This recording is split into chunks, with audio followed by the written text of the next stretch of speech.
하나님의 말씀은 우리 누가복음 12장 54절로 59절의 말씀입니다. 누가복음 12장 54절로 59절의 말씀 교독하십니다. 또 무리에게 이르시되 너희가 구름이 서쪽에서 이는 것을 보면 곧 말하기를 소나기가 오리라 하나니 과연 그러하고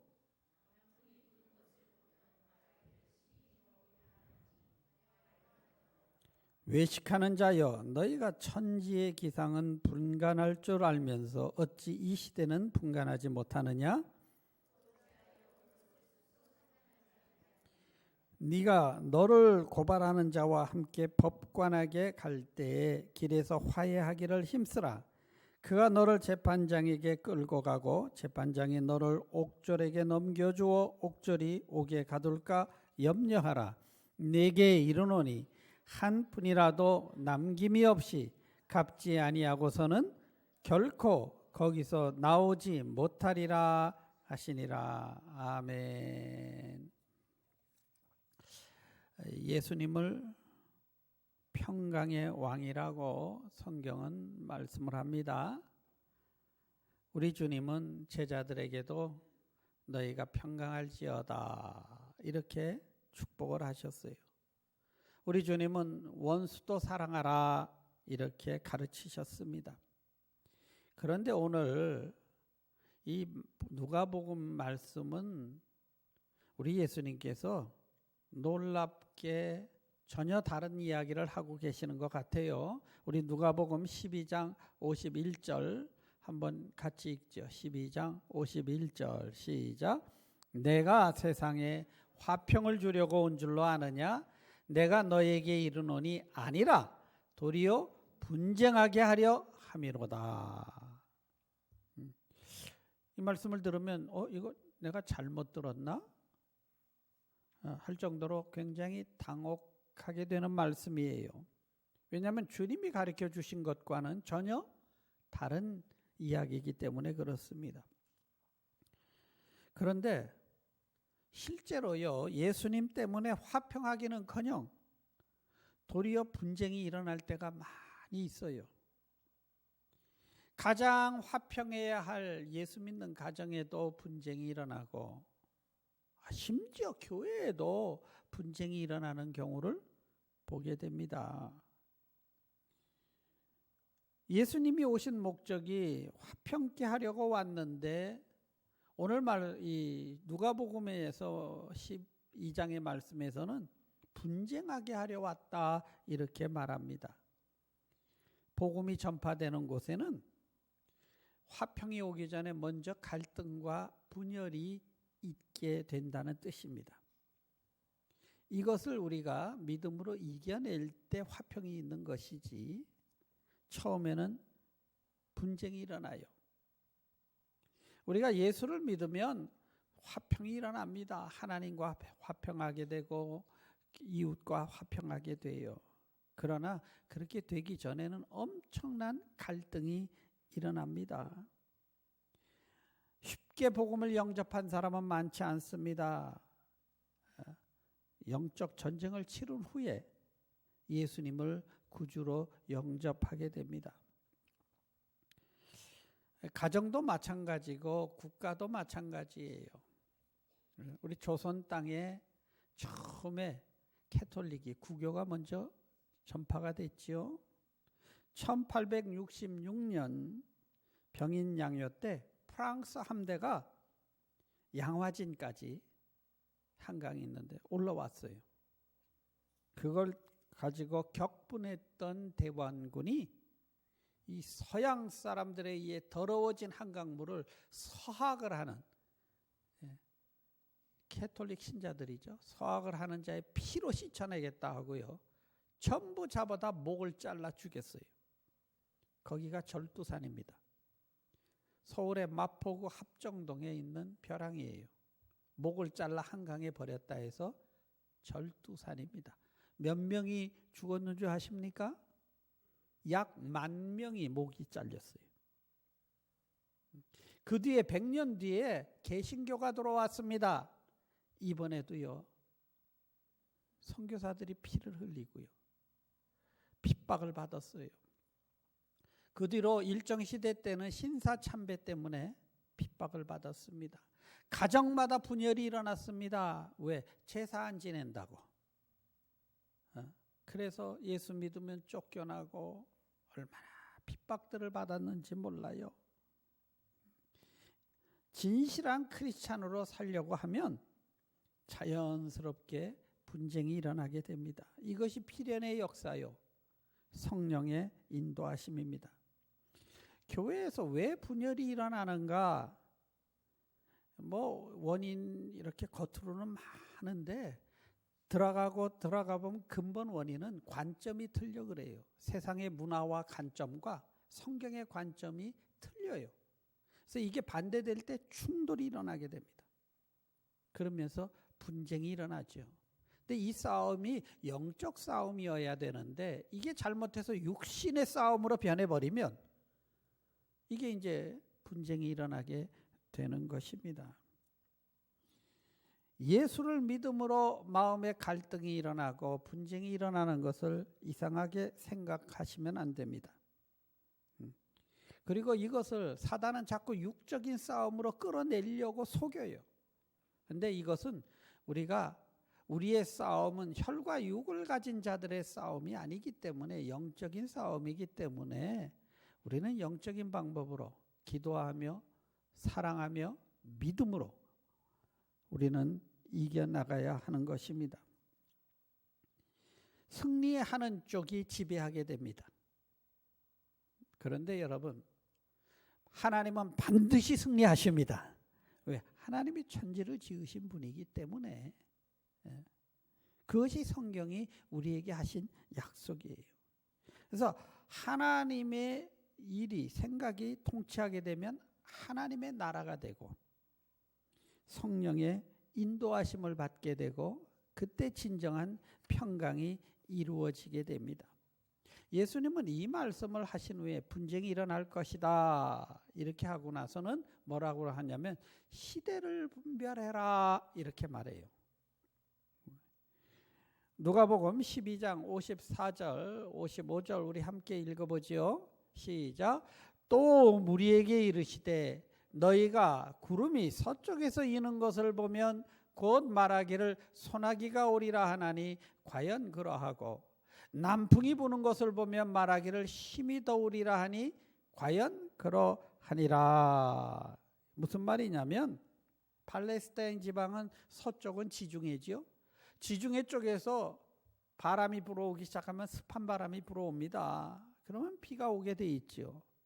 남쪽은 뭡니까? 네게비 사막, 저 시나이 반도지요. 사막에서 바람이 불어오면 덥지요.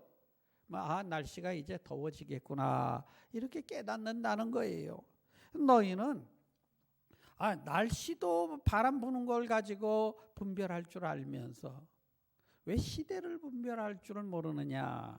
여기서 말하는 시대란 뭔가 이걸 여러분 코멘터리나 이런 거 보면 복잡하게 설명합니다. 헬라어로 카이로스고 근데 그렇게 복잡하게 생각하실 거 없이 시대란 시간을 구별해서 어떤 특정한 중요한 사건을 구별해서 비교하는 게 시대예요. 그죠? 이렇게 시대를 분별해라 이렇게 하죠. 당시 사람들은 무슨 시대를 분별하지 못했길래 예수님이 이런 말씀을 하셨을까? 그 말씀은요, 예수님께서 오랫동안 선지자들을 통해 메시아가 갈 것이다 예언이 돼 있잖아요. 메시아가 왔는데 눈으로 보면서도 몰라. 깨닫질 못하는 거예요. 예수님이 오셔서 뭐라고 하셨습니까? 첫 번째가 하나님의 나라가 임했다 이렇게 말씀을 하셨죠. 하나님의 나라가 임했다. 하나님의 나라가 임했다는 건 이제 하나님께서 이 땅을 직접적으로 통치하기 시작할 것이다 이런 얘기예요. 우리 예수님이 이제 이 땅에 오셔서 하나님의 나라의 통치가 시작이 되는데 이 사람들은 여전히 뭐 그냥 그런 거 모르고 그냥 저 예루살렘에 가서 우리가 예배 드리니까 제사 드리니까 우리는 다 잘 될 거야 이래가면서 전혀 영적으로 깨닫지를 못하고 무지한 그런 모습을 예수님께서 한탄을 하신 것이지요. 하나님이 구원이 가까웠다 하는 말은요, 또 다른 말로 하나님의 심판이 가까웠다 하는 말도 됩니다.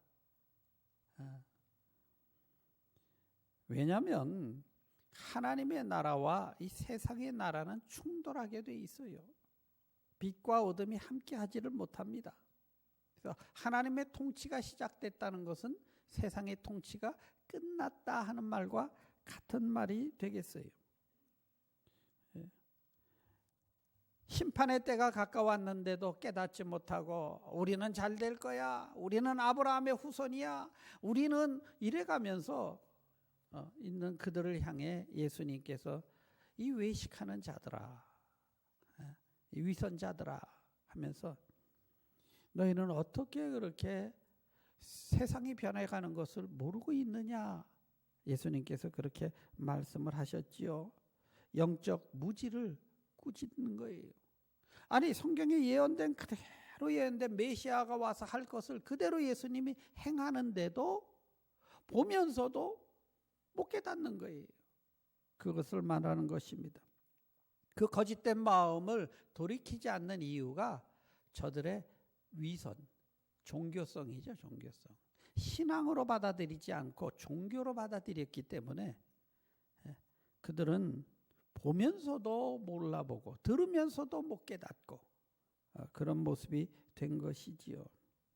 그런 말씀을 하신 후에 돌아서서 무리를 향하여, 그러니까 개인들에게, 사람들에게 하신 말씀입니다. 사람들에게 말씀을 하셨어요. 이 각 사람에게 너희는 시대를 분별해라. 이 무슨 뜻일까요? 사람들에게 시대를 분별해라. 이 시대란 시간이죠. 시간을 나누는 겁니다. 우리 흔히 말하면 유년기가 있죠. 아기 때가 있고 청소년 때가 있고 중년이 있고 장년이 있고 노년이 있고 이 시기가 있잖아요. 이 시기를 잘 분별하면서 사셔야 해요. 시편에 보면 모세가 기도하는데 어떤 내용이 나오냐면 하나님이여 세월이 쏜살같이 날아가나이다.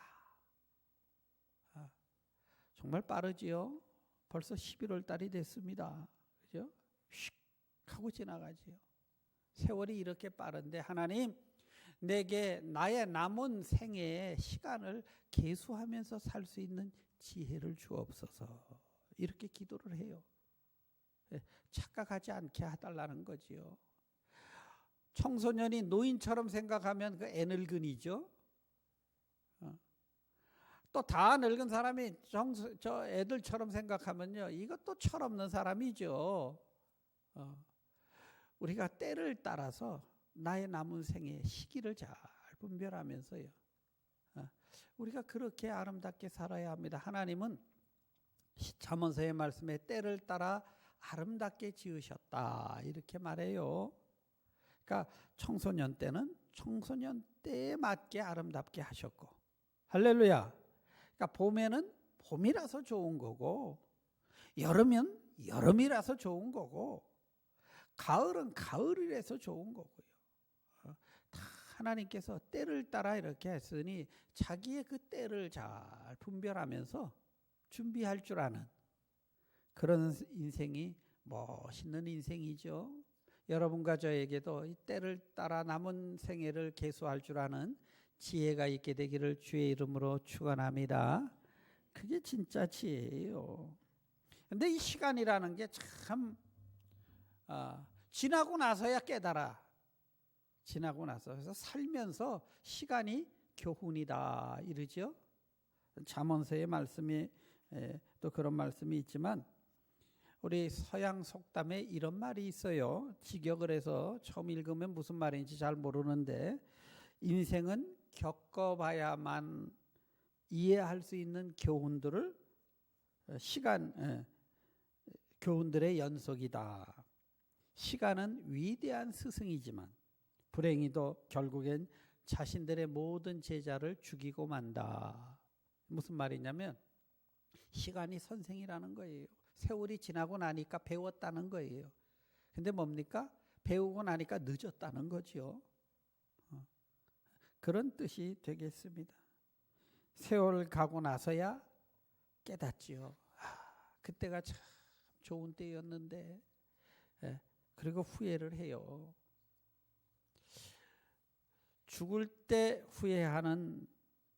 가장 후회하는 5가지라는 책을 쓴 사람이 있어요. 저 호주의 간호사 출신인 브러니 웨어가 수필집으로 만든 건데, 그것을 영국의 가디언이라는 신문 잡지사에서 묶어서 발간이 돼서 전 세계 베스트셀러가 된 책입니다.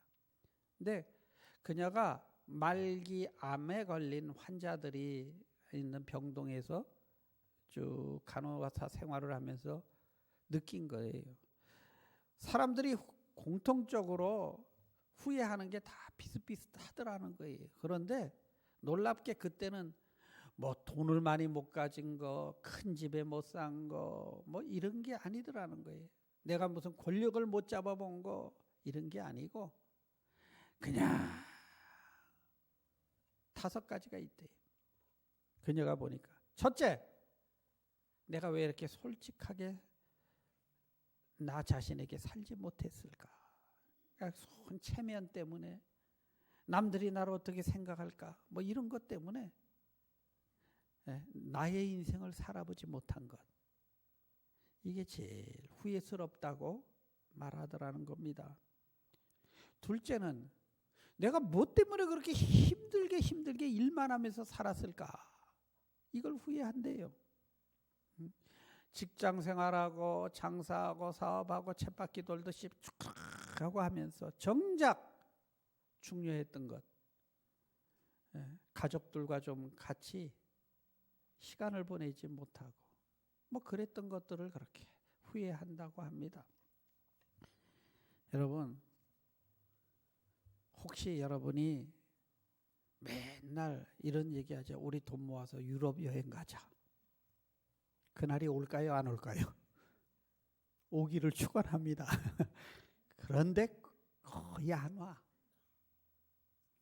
그러니까 인생을 그렇게 거창한 계획을 세우시지 마시고 큰 걸 후회하지 않더라는 거예요. 후회하는 사람들이. 조그만 걸 후회하더라는 거예요. 그때 왜 내가 그렇게까지 했을까? 그러니까요. 유럽 여행 못 가도 괜찮아요. 그냥 가끔 일주일에 한 번씩 두 분이서 저 커피숍에 가서 창가에 앉아 커피라도 한 잔 드시고, 할렐루야, 아이들 데리고 공원에라도 한번 나가고, 이게 중요한 거지. 나중에 그런 걸 후회하지. 나 유럽 여행 못 간 게 후회스럽다. 뭐 이런 사람 없다는 거예요. 셋째는 내가 왜 내 기분을 솔직하게 표현하지 못하면서 살았을까? 트랜스페런시 하지 못한, 솔직한, 이 자신감이 없고 남이 나를 어떻게 생각할까 막 이러다 보니까 사람이 자꾸 감추지요. 내가 왜 인생에 그런 무거운 짐을 가지고 살았을까? 이걸 후회한답니다. 넷째는 친구들과 만나서 즐겁게 지내지 못했던 것을 후회한대요. 그리고 정작 죽을 때는 친구들을 찾는데 어디 있는지도 모르게 이 친구들은 소식도 없더라. 그러면서 후회하더랍니다. 5번째 하는 말이 행복도 선택이었는데 내가 몰랐었다. 그렇게 후회를 한대요. 선택이라는 거예요. 근데 내가 너무 두려워서, 익숙함에 실패할까 봐 안정된 삶만 추구하면서 내가 하나님이 주시는 많은 기회들을 내가 그냥 휙 지나간 것에 대해서 후회를 한다는 것입니다. 후회 안 할 사람이 있겠어요? 후회는 누구나 다 할 것 같아요. 왜? 아쉬움이 있으니까. 그죠? 그런데 이게 다 아는 거예요, 사실은. 이거 모르는 사람 누가 있겠어요, 이거, 그죠? 근데 왜 못했느냐? 자꾸 현실이 너무 급하니까 미루다 보니까 못한 거지요. 근데 그게 시간이 그렇게 많지 않다는 사실을, 시간을 분별 못하니까 그런 일이 일어난다는 거예요. 시간 착각 잘하죠. 제가 어릴 때 자고 일어나니까 해가 떴어. 늦었어요. 그래가지고 가방을 부랴부랴 싸가지고 학교로 막 달려가는데 마당에서 우물가에서 있던 엄마가 불러요. 쫓아나와요. 야, 수민아 어디 가나? 학교 가! 그랬더니 야, 이 녀석아 지금 저녁이야. 그러더라고. 헷갈려 버린 거예요. 그냥 해가 떠가지고. 아마 여러분도 그런 경험이 한 적이 있을 거예요. 어릴 때 잘 헷갈리잖아요. 깊이 잠들고 나면. 근데 영적인 헷갈림도 마찬가지. 잠들고 나면 헷갈린다는 거예요. 한잠 푹 자고 나면 이게 내가 지금 뭘 해야 되는 때인지도 모르고 착각 속에 산다는 것이지요. 분별력이란 한마디로 무엇이 옳은 것이냐, 무엇이 틀린 것이냐, 요거 구별할 줄 아는 게 분별력이죠. 어느 게 진짜냐, 어느 게 가짜냐, 요거 아는 게 분별력인데 깜깜한 거예요. 본인은 잘한다고 하는 게 보니까 엉뚱한 짓 하면서도 분별력이 없어서 그렇죠. 우리가 잘 알다시피 솔로몬이 하나님 앞에 나와 간절히 기도합니다. 하나님, 내가 왕이 됐는데 내 힘으로 안 돼요. 재판도 잘 할 수 없어요. 그러니 뭐가 옳고 뭐가 그런지 잘 분별할 수 있는 지혜를 주옵소서 했더니 솔로몬에게 지혜를 주셨더라. 믿으시면 아멘. 따라합시다. 솔로몬의 하나님, 나의 하나님. 내가 구하면 하나님이 주실까요? 안 주실까요? 주시오. 너희 중에 누구든지 지혜가 부족하거든 꾸짖지 않고 후히 주시는 하나님께 구하라. 그리하면 주시리라. 아멘. 그래서 우리가 영적으로 잘 분별할 수 있는, 시대를 분별할 수 있는 지혜를 우리가 구해야 됩니다. 주님께서는 이 땅에 오심으로 종말이 시작됐어요. 주님의 나라가 임했다고 선포했습니다. 그런데 시기가 있다는 거예요. 무슨 시기를 말하냐면 예수님이 이렇게 말씀하세요. 야, 잘 분별해라. 너희가 잘못해서 재판에 끌려가는 때 가는 중에 합의를 보면 재판 안 보지 않느냐? 이 얘기죠. 화해를 하면 길에서 재판 안 가도 되지 않느냐? 케이스 디스미스죠. 근데 합의를 못 봐. 그럼 재판에 가. 그러면 네가 잘못한 거 철저하게 다 갚게 될 것이야. 이렇게 말하죠. 그리고 시간을 잘 분별해라. 무슨 말입니까? 인생길에 있을 때 합의를 보라는 거예요. 누구랑 합의를 보라는 겁니까? 공의로운 하나님과 합의를 봐라. 이 말입니다. 후회를 죽기 전에 하는 것도 참 그것도 그렇지만 정말 여러분 큰일 날 게 뭔지 아닙니까? 죽은 다음에 후회하는 겁니다. 죽은 다음에. 아이고 목사님 죽으면 끝이지 왜 이렇게 우리를 겁줍니까? 그건 여러분의 판단에 맡기겠어요. 제가 분명히 말하지만 그렇게 믿는 자에게는 화가 있습니다. 분명히 죽은 후에 합의를 안 본 사람에게는 심판 자리에 갈 거라고 주님이 경고하고 계세요. 우리 예수님이 오시면 심판의 자리에 가지 않게 됩니다. 왜? 그분이 합의금, 화목제물이 되었기 때문에 예수님을 가지고 합의를 본 사람은 심판 자리에 안 간다는 거예요. 요한복음 3장 17절입니다. 우리 같이 읽습니다. 요한복음 3장 17절 시작. 하나님이 그 아들을 세상에 보내신 것은 세상을 심판하려 하심이 아니요 그로 말미암아 세상이 구원을 받게 하려 하심이라. 아멘. 우리가 이 시대를 잘 분별해야 됩니다. 우리 다시 한번 누가복음 12장 58절 59절 누가복음 같이 읽죠. 시작. 내가 너를 고발하는 자와 함께 법관에 갈 때에 길에서 화해하기를 힘쓰라. 그가 너를 재판장에게 끌어가고 재판장이 너를 옥졸에 넘겨주어 옥졸이 옥에 가둘까 염려하라. 59절. 내게 이르노니 한 푼이라도 남김이 없이 갚지 아니하고는 결코 거기서 나오지 못하리라 하시니라. 시대를 분별하라는 거예요. 늦기 전에, 재판장 자리에 서기 전에 길에서 빨리 합의를 봐라. 합의 보지 않으면 너 철저하게 다 갚게 될 것이야. 이 말씀을 지금 가르쳐주고 있어요. 중요한 것은 우리가 천국 가느냐 지옥 가느냐는요, 죽은 후에 결정이 되는 게 아니에요. 이 땅에서 하나님과 합의를 보았느냐 안 보았느냐. 죽은 다음엔 늦어요. 아니 뭐 합의를 보라니 내가 언제 뭐 하나님하고 원수라도 됐단 말입니까? 하나님에게 무슨 피해를 줬단 말입니까? 무슨 합의를 보란 말입니까? 이렇게 생각이 되지요. 그런데 성경은 우리가 하나님과 원수가 되어 있대요. 하나님 있는지도 모르고 하나님 거 가지고 다 누리면서 내가 하나님 노릇하고 그러고 살다 가기 때문에 우리가 하나님과 원수가 되어 있다고 말해요. 근데 이 합의를 봐야 하는데 그 보상금을 내야 하는데 바로 그 보상금이 예수님이 십자가에서 피 흘려 죽으셨기 때문에 그것을 보상금으로 가지고 합의를 가지고 가는 것입니다. 로마서 5장 9절로 10절의 말씀입니다. 같이 읽죠. 시작.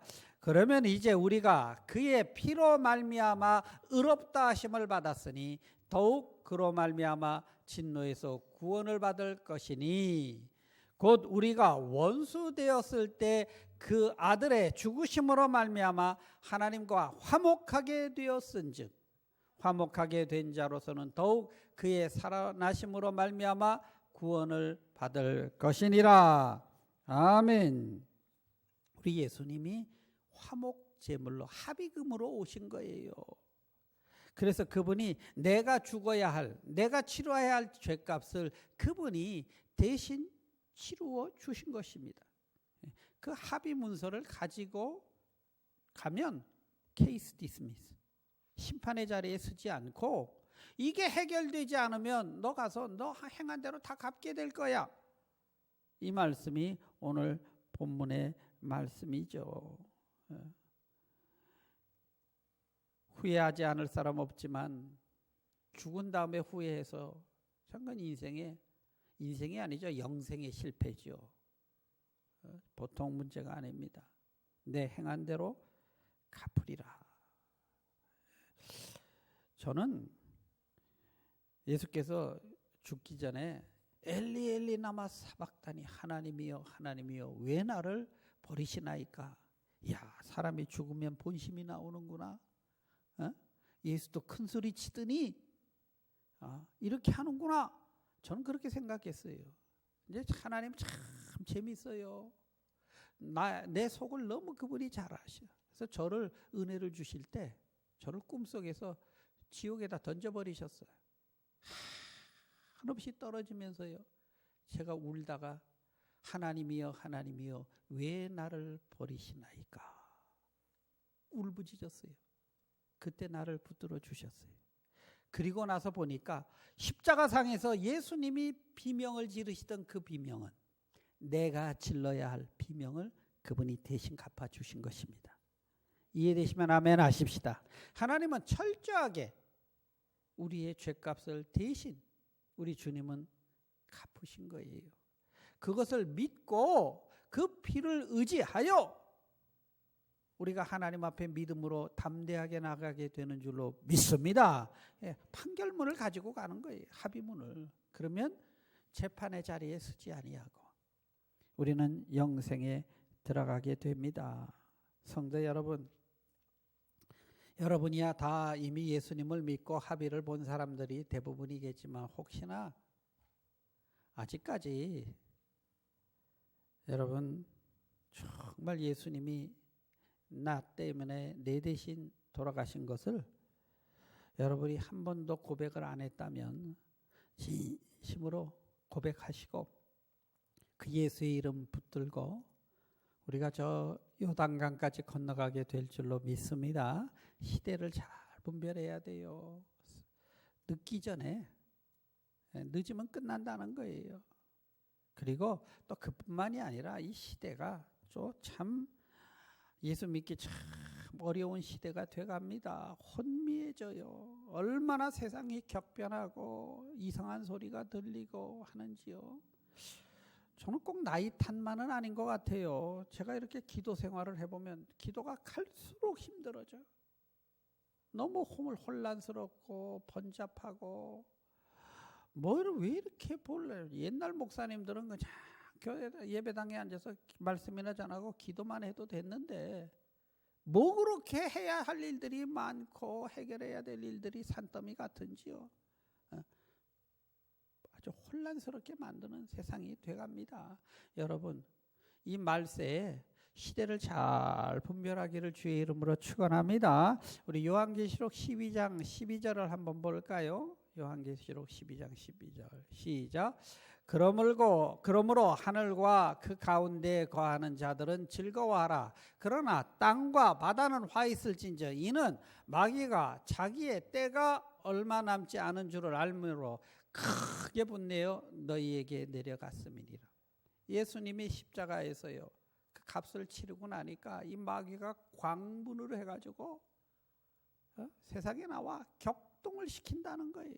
막 격동을 시키고 난리를 치죠. 그래서 이 시대는 세상 신이 혼미하게 하는 신이에요. 그렇기 때문에 또 주님도 약속하셨죠. 그러니 너희 힘으로 안 된다. 내가 보혜사 성령으로 올 터이니 말세에는 남종과 여종에게 성령을 물부터 부어서 승리하게 해주십니다. 할렐루야. 이게 우리가 이 시대에 사는 거예요. 그래서 이 시대는 영적인 싸움을 피할 수 없는 시대입니다. 그게 없다면 오히려 이상한 거예요. 문제는 영적인 싸움을 자꾸 착각해서 육적인 싸움으로 바꿔나가면 안 돼. 속지 말게 되시기를 축원합니다. 우리가 기도하고 사랑하고 용서하고 이러면서 이겨나가야지 저 사람 왜 저래?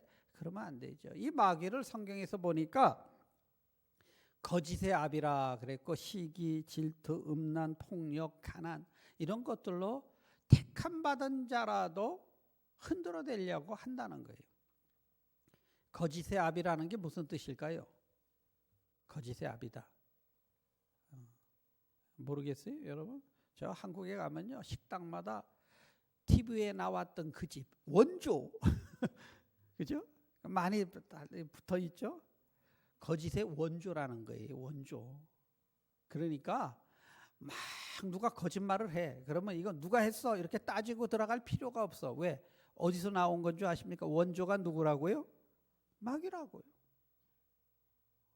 성경이 가르쳐 주는데 그 거짓의 원조는 마귀예요. 이놈이 살살 교인들을 흔들어대면서 속게 만든다는 거지요. 여러분 영적으로 깨어있기를 축원합니다. 시대를 분별할 수 있게 되기를 축원합니다.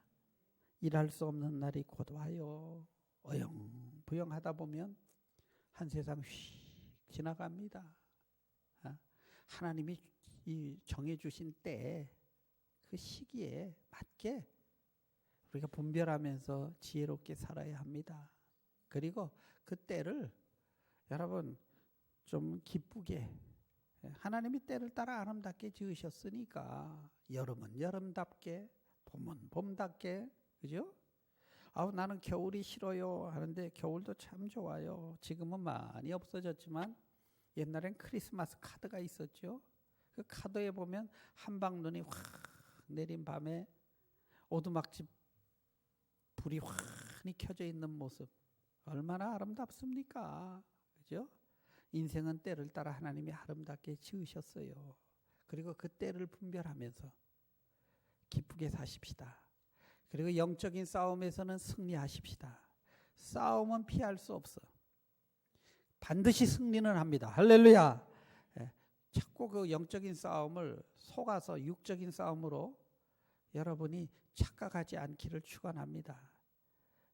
그러면 하나님이 평강의 왕으로 주장하십니다.